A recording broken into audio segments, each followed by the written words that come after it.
Our next guest wrote a book that I just found out about this year. It's called Conspiracy of Credit. We're going to be talking to author Corey P. Smith, not only about the book, but also how he's been sharing the message about credit and his role in our lives today, as well as, of course, the things that he wants you all to know so that you all can be able to make more informed decisions about what you're doing with your life. Corey, hello to you, and welcome to Conversations Live.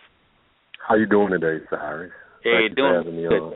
Hey, man, glad to do it. As I said, you wrote the book Conspiracy of Credit. It was a fascinating read, and we're going to get more into it here in just a moment. But one of the things that you discussed early on in the book, I think for us to really understand this topic, is the use of the word conspiracy, because, we hear that word a lot when, you hear people talk about being, a conspiracy theorist or, thinking things that may not necessarily be.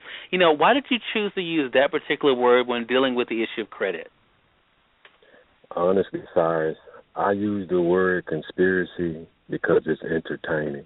And, I've just discovered in today's society, people would rather be entertained than educated. So I was trying to find a way to engage people to actually even get their attention with just the title alone, because a lot of people write books. I could have named it anything, a lot of books out about credit, but what is it that draws people in? And I didn't want my book to be that way. So, gotcha. Honestly, that was the reason why I named it Conspiracy of Credit. Right. Well, it's interesting because not only does the title catch your attention, Corey, the cover definitely, I think, will get people's attention. This is one of those these areas is not one of the sexy ones that we hear about on the news. I mean, there are a lot of things out there that get a lot of attention. Why the topic of credit? Did you feel like it was not only necessary to discuss, but really to expose? Why that particular topic? Because of the things that I've actually had, experienced because of my knowledge of credit. Like, I've actually been approached by the federal government, different entities, whether it be the FBI, Secret Service. They have actually shown up to my doorstep because of the knowledge that I do have about credit. I mean, the information that I provide is real information because I have such a passion to help people. I mean, credit is essentially used to keep poor people in bondage, and they have no idea how to combat it. And I try to provide real solutions, real examples. If you have the book, you see where I actually use real examples of paperwork that I use throughout the course of my life and me going through my different experiences while trying to learn about this whole credit industry. Right. Well, you bring up something else that's interesting, Corey, and I think that the thing is, the research. And unfortunately, I remember when I got my first credit card, they just send you something in the mail, say, hey, you've been pre-approved, and a lot of times you don't think about the consequences. Do you think that is part of the problem, that people are not being informed before they willfully get into situations that will put them in long-term debt? Oh, yeah, of course. I mean, when you think about it, I have a saying where I say education is overrated. I actually have a T-shirt that I wear sometimes that says education is overrated. And my reason for saying that is because in the traditional sense, I think we are being bamboozled, throughout our 12 years of school. They're not, even college, because they're not giving us real life lessons. You don't find out about credit and the impact that it can have on your life until you out of college or out of high school and you're actually in that situation where you have already damaged your credit. And it's their way by design, man. Where there is ignorance, there are those people there to exploit that ignorance. Mm-hmm. You make a pretty bold statement, Corey, in the book. I want to read it and then have you kind of talk about it, okay? Because I think it's something that people, may get some raised eyebrows, and I want you to give you an opportunity to talk about why you said it. This is what you wrote in the book. You see, the fact that I was providing some of the rules to the game to those who are not supposed to know made me a threat, or should I say a credit terrorist. The majority of people do not understand that we are not customers, but in fact, like cattle or sheep, used as commerce for those corporations ran by the rich to create more wealth for themselves. Think about it. If you are not happy with the service you're receiving from any of the three major credit bureaus, you cannot take your business elsewhere. That was an interesting thing. Talk to us about that, about what you say about the majority of people do not understand that we are not customers, but in fact like cattle or sheep. Right. What I mean by that statement is the banks and the lenders are the actual customers, because that's how the credit bureaus make the bulk of their money. As far as the consumer, meaning us, they just keep records on us provided to them by the creditor. But to sum it up in a nutshell, I want you to think about this, Cyrus. Like when you think about in terms of your body, like you can, from the neck down, I always say this, from the neck down, you can always make minimum wage, always. From the neck up, you can make $1 million. So it's more beneficial to the credit bureaus, to the banks, to have you believe that you can only use your body to put yourself in a better financial situation. That's what I mean by when I say most people are sheep, because most people are. They don't even understand the power that they have with their brain. And I try to provide examples of that in the book. Like, I use my brain, I read, and that's why the whole thing about people would rather be entertained than educated, period. You see it. Like, people will probably they would much rather watch a reality show than to read a book or to watch something that could actually change their lives if they stay consistent with a process. Like, most people give up when they start to work on their credit because they don't see the results as fast as they think they should. Right. But so. Well, you talk about this throughout the book, and we're going to be letting our listeners know a little bit later how they can get the ebook for less than $5. We'll tell them that here in a moment. But you talk about in the book, and you even give examples. With your own paperwork, of how you have to be proactive, how you have to be engaged. I think part of the problem is, and I'm curious as to your thoughts about this, Corey, is that we as society, collectively as society, have become so apathetic that we do not allow ourselves the opportunities to even get more involved in our own lives, things that are affecting our lives, and also the long-term effect of the decisions. Has that been part of what has helped you, as you talked about, especially from the neck up? What has really helped you in business, do you feel like, has been the fact that you are thinking long-term, rather so many people are just thinking about what they can get right now? Oh, yeah, of course, man. One of the driving forces behind me wanting the most that I can get out of life, like, for a good majority of my life, I was raised by my grandmother. And actually, I looked at both of my grandmothers, and I said, wow, they were born in this world into poverty, and both of them died. They left this world in poverty. Mm-hmm. And that was one of my biggest fears. Like, I don't want to get in my old age and not have a means to a financial means to live my life securely. And so that's one of the things that drives me or drove me to even to find as much as I can out about credit. Credit is truly used to keep poor people in bondage, period. Corey, that's the second time you've made that statement, and I want to ask you, because I know when you and I initially connected with each other through email, I was thinking about, what people have said, not only about the information you've shared in the book, but also that you shared through your speaking engagements.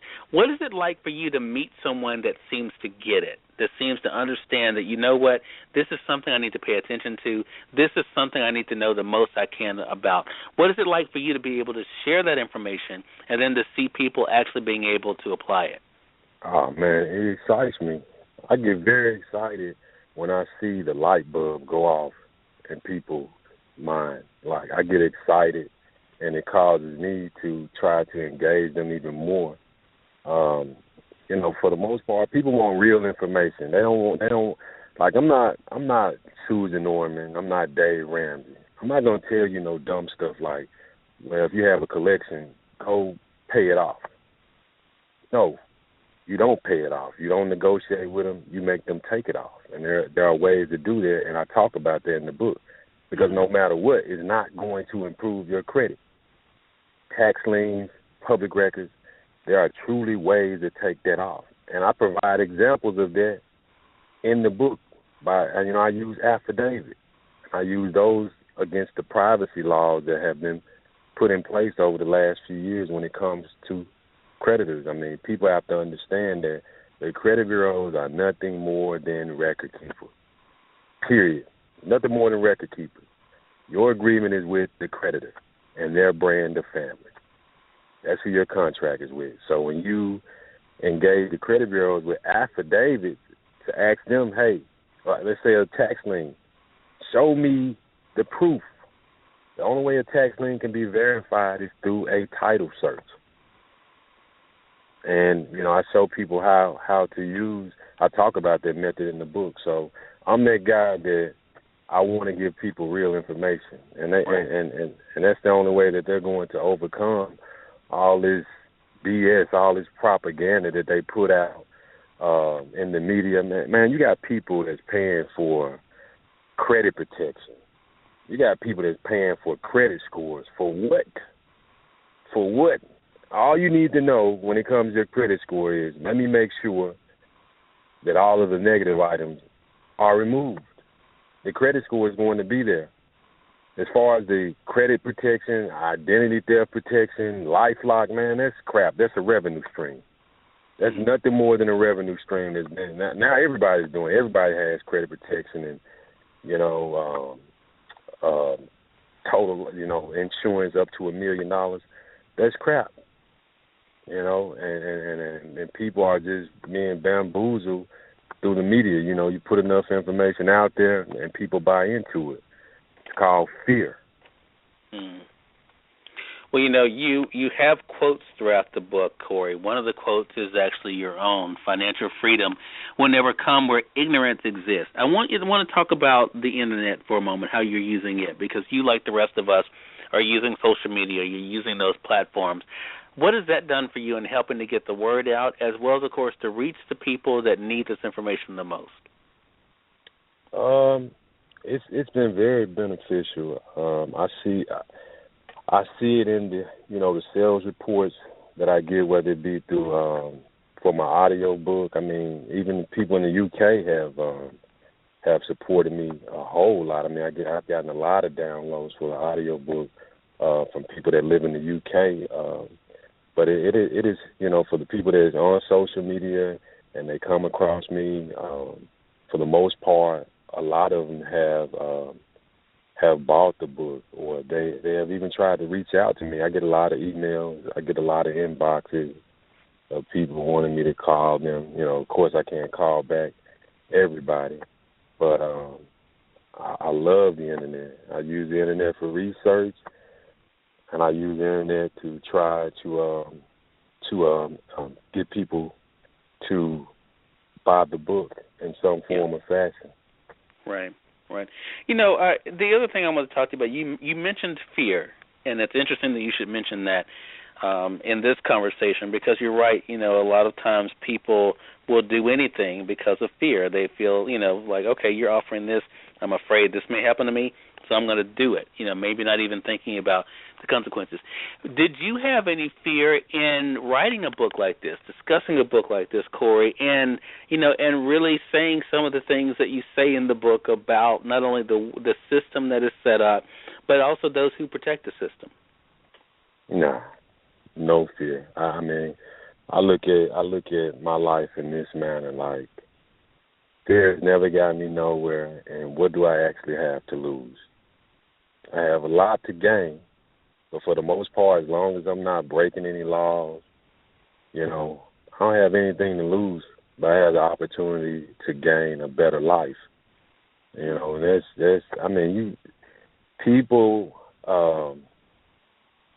even when it comes to, like, when I talk about a job, people are so afraid, and one of the things I want to try to teach people is all you have to do is learn how to leverage debt, which is credit. You know, if you learn how to leverage debt and allow it to work for you as opposed to it working against you, you can start a business. You can put yourself in a better financial position. The problem is people have not had the real information provided. Like most people just dispute. Most people just go to the bank and try to apply for a loan, the same bank that asks you to open up a checking account but won't even give you a loan but making money off of you being a customer, basically on their books. They're making money off you, but they can't even give you a $500 loan. And, you know, I have ways to show people how they can capitalize on just a basic credit score, a 640 credit score. There are credit unions and creditors out there that will give you a loan if your paperwork is right. Well, you know, another benefit, I think, of being able to have the book. I want to say for those who are just tuning in, you're listening to Conversations Live. Corey P. Smith is our guest. We're talking to him not only about his book, Conspiracy of Credit, but what it's been like for him to learn this valuable information for himself, but then not to keep it to himself, but to help other people to see how they can benefit from it as well. One of the other things that you say in the book, and you, again, have talked about, credit, of course, being one of those things that has really affected, of course, the poor. You wrote this in the book: poor people are trained by society to want the quote-unquote good life, but society will not provide the poor the necessary tools needed to fulfill these socially induced wants. Poor people have no cash, no savings, and no job security. All these factors contribute to the business of credit. Do you think that's one of the things that people should consider, Corey, that it is a business, that no one is just giving you money, that it really is a business and they intend on getting something back from it? Oh, yeah, man. People seriously do not think about this. Just like I brought up, people pay for the credit protection, identity theft protection. When you really sit back and think about it, it's a product.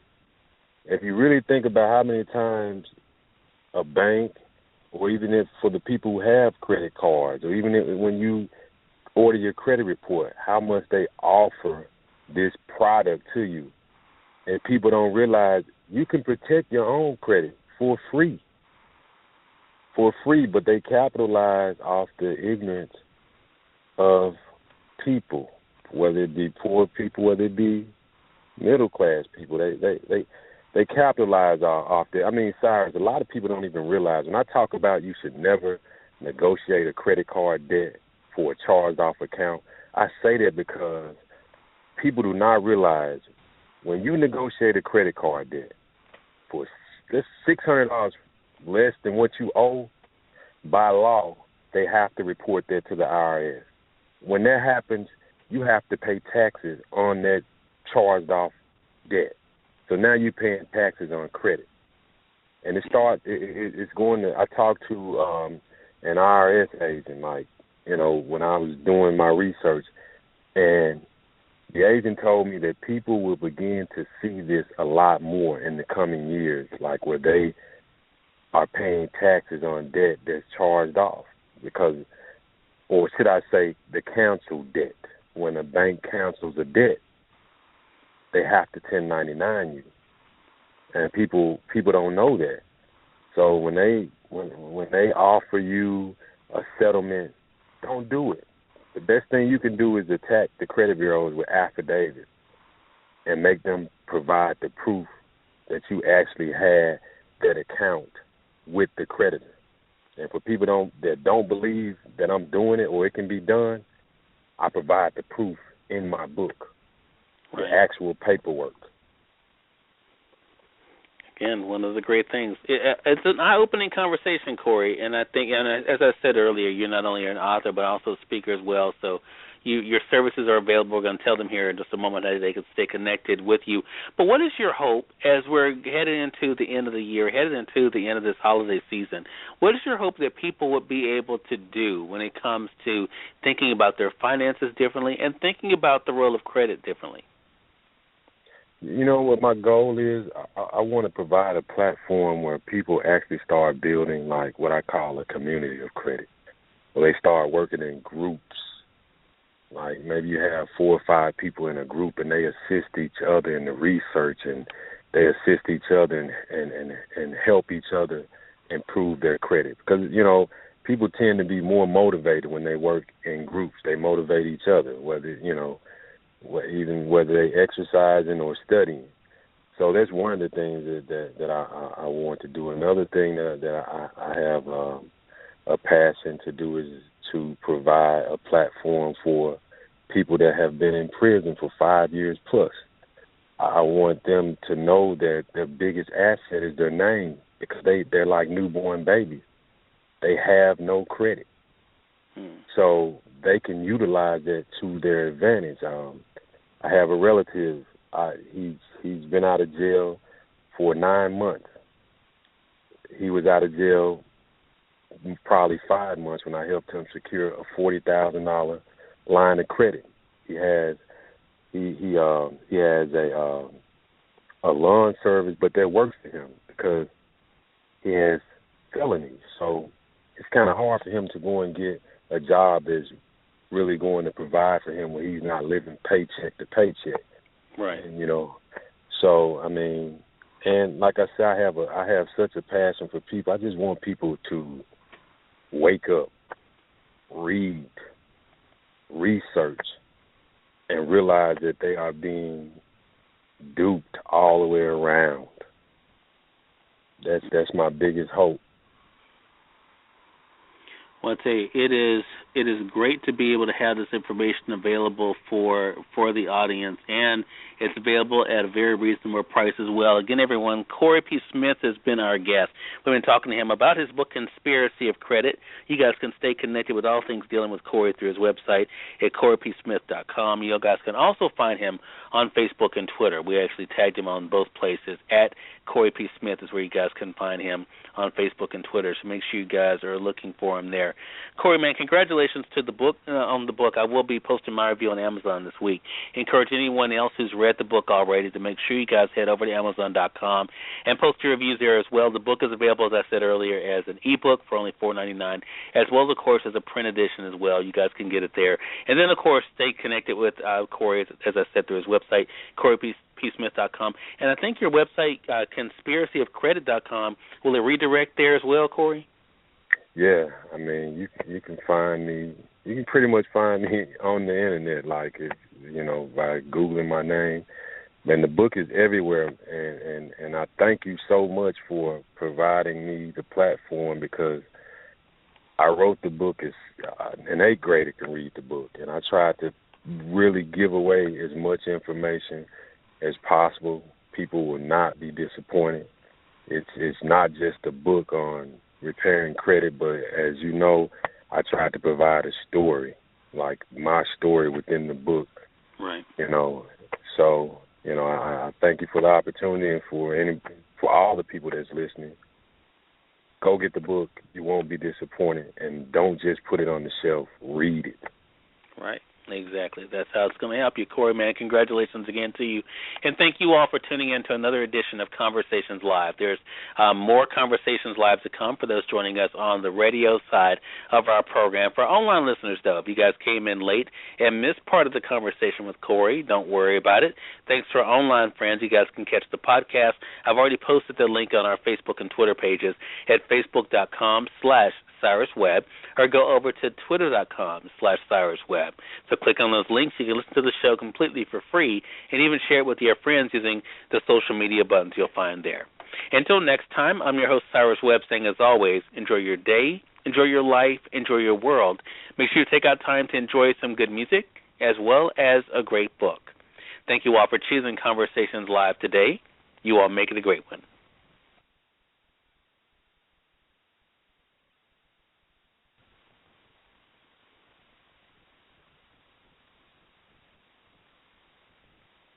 If you own a small business, it's not a question of if some hacker is going to attempt to attack your company. It's a question of when. Let cyberpolicy.com keep you safe. CyberPolicy is the first end-to-end solution that combines cyber planning, security, and insurance. With Cyber Policy, your business will be protected against cyber attacks for as little as 40 cents a day. Visit cyberpolicy.com today and get a quote in just 4 minutes. cyberpolicy.com.